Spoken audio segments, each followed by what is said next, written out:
Je passe la parole à Monsieur Loïc Hervé pour l'Union centriste,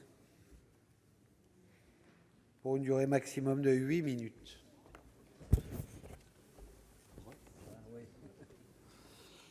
Monsieur le Président, Madame la Ministre, Monsieur le Président de la Commission des lois, Madame le rapporteur, mes chers collègues, un an après le vote d'un texte au Sénat, nous sommes amenés à débattre à nouveau ce soir, en seconde lecture, de la question de l'accueil des gens du voyage et de la lutte contre les installations illicites. Comme auteur de l'une des deux propositions de loi initiales, tout comme l'était notre ancien collègue Jean-Claude Carle, et dont le premier signataire était Cyril Pellevat, je me sens une responsabilité particulière dans ce débat. Car en effet, chacun ici a conscience que la situation reste critique. Et l'année qui s'est écoulée n'a pas vu d'amélioration. Les entreprises, les agriculteurs, les élus locaux, les forces de l'ordre, les magistrats sont pour bon nombre d'entre eux épuisés et exaspérés par des situations qui durent et qui se répètent. Il faut entendre cet appel à l'aide et y répondre autant que possible. Alors, à titre d'exemple, je pourrais vous parler de la Haute-Savoie, où les maires réunis en congrès départemental samedi dernier ont encore manifesté leur ras-le-bol, publiquement et ouvertement.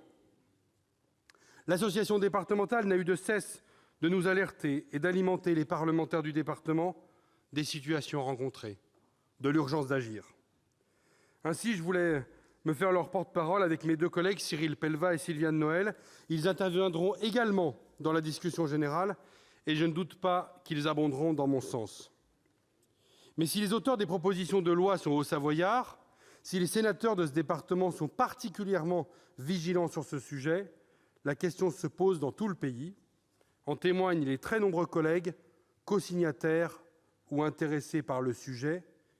Et permettez-moi de vous dire qu'il est nécessaire maintenant que j'en vienne au texte.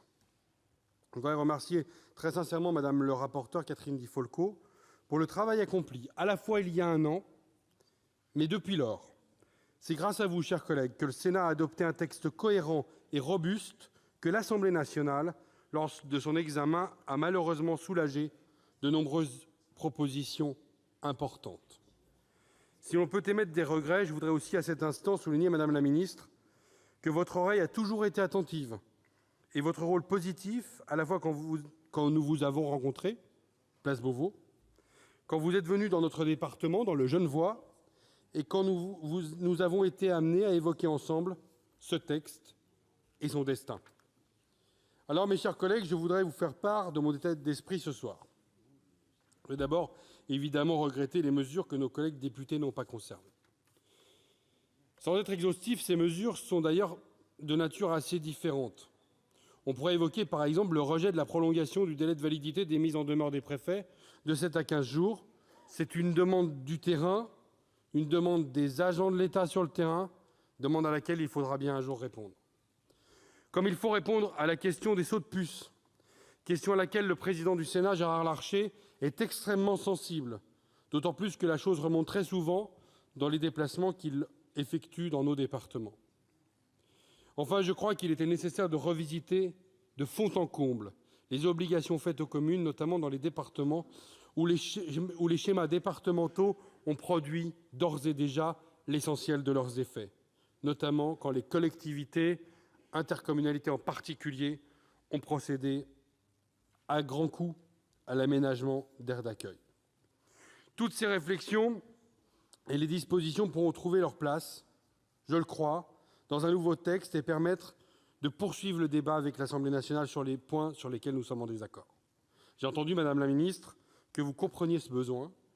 Eh bien, c'est une chose que nous pourrons faire ici au Sénat avec les collègues qui le souhaiteront. Et puis, il y a les mesures conservées. Et à elles seules, elles justifient que les membres du groupe Union centriste s'orientent vers un vote conforme du texte. Je voudrais d'abord insister sur les amendes forfaitaires délictuelles.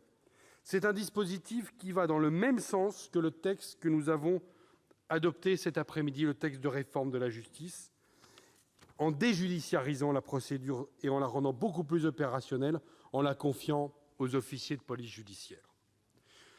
Ce sera toujours plus efficace qu'une audience au tribunal correctionnel.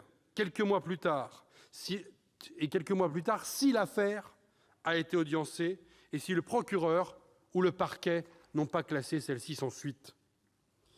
Il y a aussi le doublement d'un certain nombre de peines, laissant plus de marge encore aux magistrats pour permettre au procureur de mieux poursuivre et aux juges de mieux juger. Enfin, je citerai la possibilité pour le maire d'une commune conforme au schéma départemental dans un EPCI non conforme de pouvoir faire appel au pouvoir de police du préfet. Ça s'appelle la procédure de mise en demeure administrative de quitter les lieux. C'est quelque chose qui est important, qui nous est réclamé par les élus dans de nombreux départements, et c'est très lié aux fusions d'établissements publics de coopération intercommunale. Un EPCI conforme fusionnant avec un EPCI non conforme, l'ensemble de l'EPCI est non conforme, et la commune qui bénéficiait de la possibilité de pouvoir faire appel au préfet pour la mise en demeure administrative de quitter les lieux ne peut plus le faire. C'est quelque chose qu'il convient de corriger, et c'est quelque part extrêmement urgent si l'on regarde la carte intercommunale actuelle. Notre groupe est donc favorable à un vote conforme du texte, et nous comprenons un certain nombre d'amendements qui ont été déposés par nos collègues. Nous comprenons leur bien-fondé, mais pour cette raison de vote conforme, nous ne pourrons pas les soutenir aujourd'hui.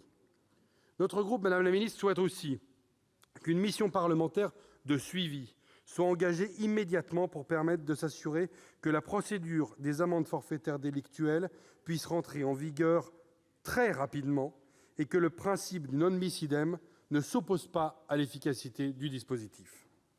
Notre groupe souhaite enfin que le débat se poursuive sur les dispositions avec lesquelles le Sénat et l'Assemblée nationale, sur lesquelles l'Assemblée nationale et le Sénat sont en désaccord. Je l'évoquais tout à l'heure.